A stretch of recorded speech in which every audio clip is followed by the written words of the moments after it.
Carbon कितना है, oxygen कितना है, उसमें हाइड्रोजन कितना है, और अलग अलग एलिमेंट जो है 16 एलिमेंट को लिप्स जो है वो मेजर कर सकता है।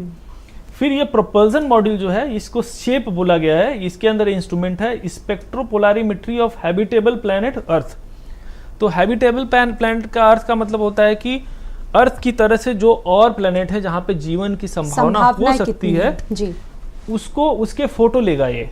तो ये अर्थ के भी फोटो लेगा, पता चलेगा उससे कि जो वहाँ पे जो अर्थ में बादल हैं वो किस तरह से रिएक्ट करते हैं, वहाँ पे रिएक्शन कैसे होती है, ये सारे जो है इंस्ट्रूमेंट एक तरह से ये कहा जा सकता है कि क्या संभावना है, जिसके लिए वाकई ये मिशन जो 3 है चंद्रमा का, चंद्रयान का जो मिशन 3 है ये वहाँ पहुंचा है, किस तरीके से संभावनाएं हैं, क्या क्या चीज़ें वहाँ की ज़मीन में कौन कौन से खनिज हैं, तमाम चीज़ों की स्टडी करेगा और तस्वीरें बाकायदा आपको भेजेगा सब। जी बिल्कुल, क्योंकि चंद्रयान 3 मिशन का यही काम है। पहले तो हमको वहाँ पे उतरना है और ये बहुत बड़ा कीर्तिमान होने वाला है कि पहली बार कोई ऐसा जो रोवर है वो चंद्रमा की सतह पे उतरेगा। और दूसरी चीज़ ये है कि धरती और चंद्रमा की उत्पत्ति से जो रिलेटेड जितने भी सवाल हैं उनका हमको जवाब मिलेगा।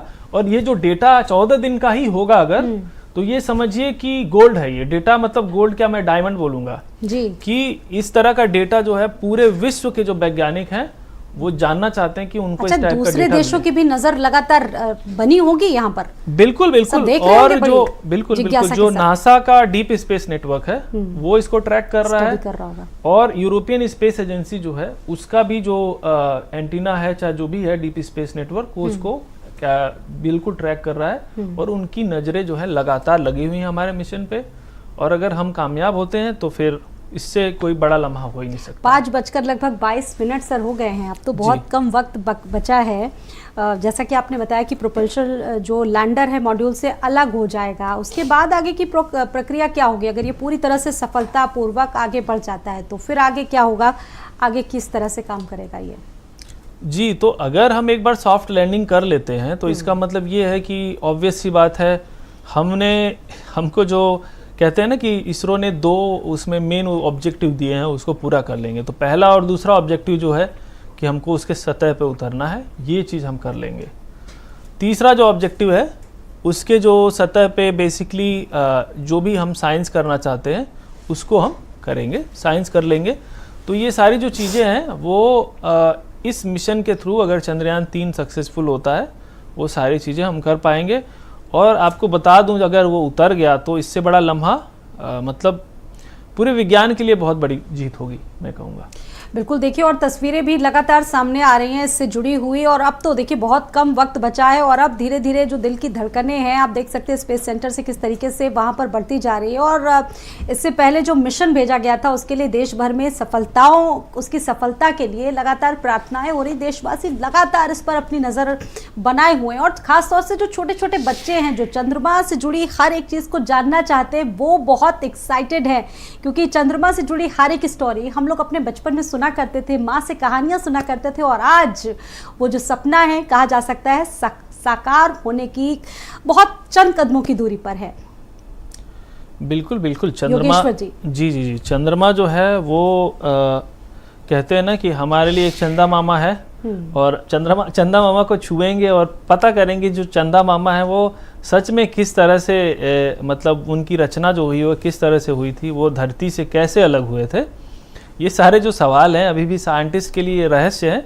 इन सारे रहस्यों पे जो है पर्दा उस पे उठेगा और हमें पता चलेगा कि नहीं चंद्रमा जो है वो किस कंपोजिशन का बना है, क्या वो धरती का एक अभिन्न अंग है। क्योंकि अगर चंद्रमा पे जो भी चीज़ें हैं वो अगर धरती से निकल के बनी है तो कहीं ना कहीं अगर चंद्रमा पे जीवन का अवशेष है उसके बहुत सारे सवाल धरती से जुड़े हैं, वो भी हमको मिल जाएंगे। बिल्कुल, और देखिए सर आप टीवी स्क्रीन पर देख सकते हैं कि इसरो से भी लाइव तस्वीरें अब दिखाई जाने लगी है। आप इन तस्वीरों को कैसे ब्रीफ करेंगे, कैसे समझाने की कोशिश करेंगे? ये तस्वीरें इसरो से लाइव हैं इस वक्त, अभी तो लोग वहाँ की टीम आपको दिख रही है, कुछ तस्वीरें भी दिखा रही है क्योंकि लगातार इस मिशन को ट्रैक कर रहा है इसरो। जी, जैसा कि आपने बताया कि 4 पायलट्स लगे हैं, पहला रंभा है, और कैसे सर एक्सप्लेन करेंगे? तो आप ये देख सकती हैं ये मिशन जो सेंटर है वहां से सारा कुछ इसरो जैसा कि आप बता रहे थे कि देखिए प्लाज्मा के कणों की घनत्व की, आयतन की क्या क्या चीजें हैं वो जांच करेगा, वही सारी चीजें इसमें। देखिए अब जो स्क्रीन पे आप देख रहे हैं बेसिकली दिखा रहा है कि किस तरह से हमने लॉन्च किया था सारा कुछ, और किस तरह से फिर जो हमारा प्रोपल्जन मॉड्यूल है वो अलग हो गया। अब प्रोपल्जन मॉड्यूल देखिए जो है वो ले जा रहा है चंद्रयान को, जिसमें कि हमारा विक्रम भी है, विक्रम लैंडर भी है और वो है। और फिर जो स्लिंग शॉट मेथड है कि क्या करेगा, बेसिकली वो पृथ्वी के बहुत क्लोज आएगा, फिर इंजन बर्न करेगा और फिर दूसरी कक्षा में चला जाएगा। दूसरी कक्षा में जाके फिर रिवॉल्व करेगा, अपनी जो परिधि है उसको बढ़ाएगा। बढ़ाते बढ़ाते अब देखिए क्या हो रहा है, जो स्पेसक्राफ्ट है, जो हमारा प्रोपल्जन मॉड्यूल है, वो चंद्रमा की कक्षा में बेसिकली एंटर कर रहा है। और ये देख सकते हैं जितने भी साइंटिस्ट हैं इसरो के, वो सारे लोग उस लम्हे का इंतजार कर रहे हैं जो पूरा देश कर रहा है कि देखिए किस तरह से हम वहाँ पे, ये जो पिक्चर एनिमेशन देख रहे हैं आप, इसमें ये दिखा रहा है कि रोवर जो है वो किस तरह से उतरेगा नीचे। बिल्कुल, तो ये जो पूरी प्रक्रिया है सर बहुत सरल शब्दों में हमें समझा रहे हैं, भारत समाचार पर बहुत सरल शब्दों में समझा रहे हैं कि क्या क्या चीज़ें होती हैं। और देखिए तस्वीर इसरो की तरफ से है, बेहद महत्वपूर्ण है, हम सभी के लिए बहुत गौरवान्वित कराने वाला ये क्षण है वैज्ञानिकों की तरफ से। सर ये जो तस्वीर आ रही है इसको कैसे समझाएंगे? जी, तो ये हम देख रहे हैं कि हमारा लैंडर है, उसके नीचे जो थ्रस्टर लगे हुए हैं उसका पिक्चर ये दिखा रहा है बेसिकली इसमें। और फिर अभी देखते हैं इसमें, देखिए ये है। हाँ बिल्कुल, शुरुआत में जो हम लोग सवाल एक कर रहे थे कि सर इसमें गोल्डन कलर की जो पतरी है उसका इस्तेमाल करते हैं हम लोग, सिल्वर यूज़ नहीं करते, सिल्वर रंग का इस्तेमाल नहीं करते। जैसा कि आपने बताया भी, एक्सप्लेन भी किया कि किसी भी तरह का जो अल्ट्रा रेज जो किरणें होती हैं उसको वो किसी भी तरह से उससे प्रभावित ना करे, इसीलिए हम लोग इसका यूज़ करते हैं। ये इसके लिए कितना महत्वपूर्ण होता है? देखिए क्या है कि कोई भी इंस्ट्रूमेंट जो हमने रखा है वो एक बार अगर चंद्रमा के पास या धरती से बाहर चला गया तो आपको ये समझना होगा कि अंतरिक्ष में भी बहुत सारे पार्टिकल जो हैं वो घूम रहे होते हैं, चाहे वो किसी उल्का पिंड के अवशेष हो गए, चाहे जो भी हो गया। तो ये पार्टिकल जो हैं वो जब घूम रहे होते हैं तो कभी भी ये टकरा सकते हैं। फिर जो सूर्य से जो एक्सरे आ रही हैं, जो अल्ट्रावायलेट रेज आ रही हैं, वो भी हमारे इंस्ट्रूमेंट को कहीं ना कहीं नुकसान पहुंचा सकते हैं, क्योंकि सिल्वर जो गोल्ड की फॉइल होती है वो उसके अंदर ये प्रॉपर्टी होती है कि वो कोरोजन से इसको बचाता है। और कोरोजन से बचाने की वजह से क्या है कि वो एक इंसुलेटर का काम करता है। इंसुलेटर का काम ये है कि वो रोकता है, कोई भी अल्ट्रावायलेट लाइट आएगी, कोई भी एक्सरे आएगी जो कि हमारे इंस्ट्रूमेंट को नुकसान पहुंचा सकता है, हमारे कम्युनिकेशन को ब्रेक कर सकता है धरती से, उसकी वजह से उसको सिल्वर फॉइल से, गोल्ड फॉइल से कवर किया जाता है। जी बिल्कुल, ये जो स्पीड रहेगी, बताया जा रहा है कि जो फेज़ होगा इसका कि 175 सेकंड तक चलेगा और इसकी स्पीड उस वक्त 0 होगी, यानी कि लैंडर की जो पोजीशन होगी पूरी तरह से आप बता रहे हैं कि वर्टिकल हो जाएगी। सर जी, तो देखिए जो लैंडर है वो इस तरह से नीचे जा रहा है, ऐसे ऐसे नीचे जा रहा है। अब जो उसमें लेज़र लगा हुआ है, आप देखेंगे, आप तस्वीरें देखे होंगी कि लेज़र इस तरह से ग्रीन कलर का स्वाइप कर रहा है, उसको हम लेज़र इंड्यूस क्या बोलते हैं, उसको लीडार बोलते हैं, लाइट डिटेक्शन एंड रेजिंग। वो क्या कर रहा है, बार बार उससे जो लाइट रिफ्लेक्ट होके आ रही है सतह से उसको रिसीव कर रहा है। उसके बाद वो अपनी वेलोसिटी और अपने जो भी उसकी वर्टिकल वेलोसिटी है, हॉरिजॉन्टल वेलोसिटी है, उसको क्या कर रहा है, उसको कंट्रोल करने की कोशिश कर रहा है। क्योंकि जब वो इतनी ऊंचाई पे होगा तो देखेगा कि हाँ ये उतरने लायक जगह है कि नहीं है, वहाँ पे वो हवर भी करेगा। हवर का मतलब होता है कि किसी एरिया के ऊपर से जाना और देखना कि हाँ यहाँ पे उतरने की सिचुएशन है या नहीं है।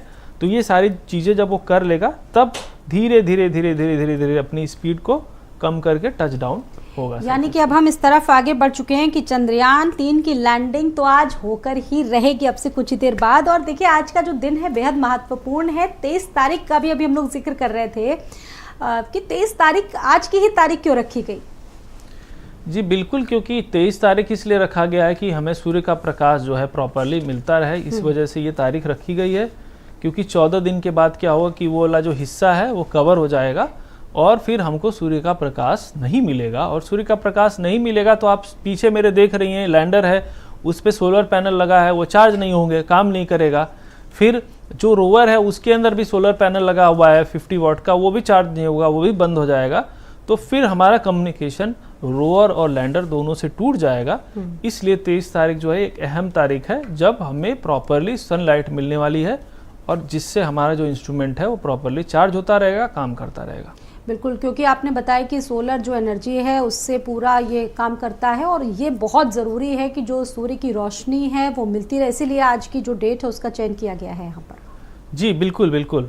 और ये जो सोलर पैनल है काफ़ी बड़े हैं, आप देखेंगी तो ये काफ़ी बड़े हैं। जो ये इस पे लगा हुआ है लैंडर पे 750 वाट का ये सोलर पैनल है, काफ़ी एनर्जी प्रोड्यूस कर रहा है। और दूसरी चीज़ आपको ये भी मानना है कि ये सोलर पैनल का काम ये भी है कि इंस्ट्रूमेंट को गर्म रखना है, क्योंकि अगर बहुत